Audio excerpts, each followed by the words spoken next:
bought a used house about a year ago in August of 2019. We're now October, almost November 2020. Okay, in these exterior walls right here, every exterior wall in this house has got drywall.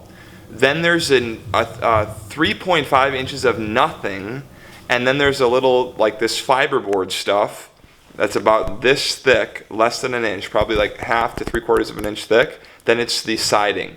So there's a huge gap in my walls, right? And it's just empty space. So I'm insulating that, or I'm paying someone to insulate that, so that our house will be warmer and that our house won't cool off so quickly after it heats up. Here's more info. In order to take out this piece right here, you gotta pop out the nails that are every 16 inches on center, about, down on this row, okay? And then, however, it's still nailed in on the top row, so you gotta also pop out the bottom of this board, get those out, then pop out the bottom of this one, and then this whole thing will just slide out, okay?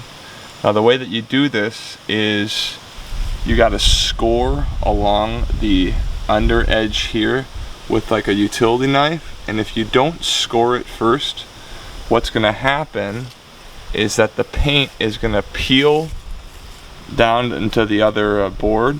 So this is where I forgot to score it. So score it first, then take like a chisel or like a roofing bar and a hammer, hammer it under there, and then pop it out. And then as you do that, the nails will all pop out just like this. Then you hit it back in there really hard, and then the nail stays popped out, and then you can pull it out. Sometimes when you're hitting it back in, the board back in for the nail to stay out, the nail won't come out, or you'll crack the actual board like I did here. So just be careful about that. And you might ask, what is underneath all of this wood?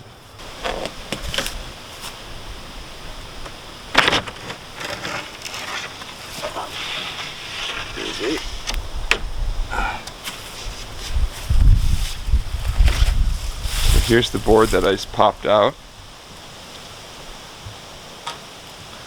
and you'll see here's the back side of it, a little bit of water damage there where that dark stuff is, a little bit on that side too.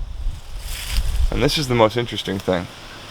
Look at this. This is like kind of like a felt, okay? And I don't know if you guys can see this too well, but the thickness of this stuff is, I'm gonna say 3/4 of an inch tops. And then right there there's a stud in the wall there. So behind this stuff right here, guys, there's a 3.5 inch gap of air, and then it's my drywall. So what we're gonna do is I'm taking this off, like one row on each side of this board. They're gonna drill through here with a circular, with a hole saw. They're gonna stick a tube in there, and they're gonna dense pack cellulose. Then I'm gonna put the boards back on. That's gonna give me a value of like roughly R12 in each of my stud cavities on the exterior side of the house. The biggest bang for your buck, of course, is to air seal and insulate your attic, and then your rim joist.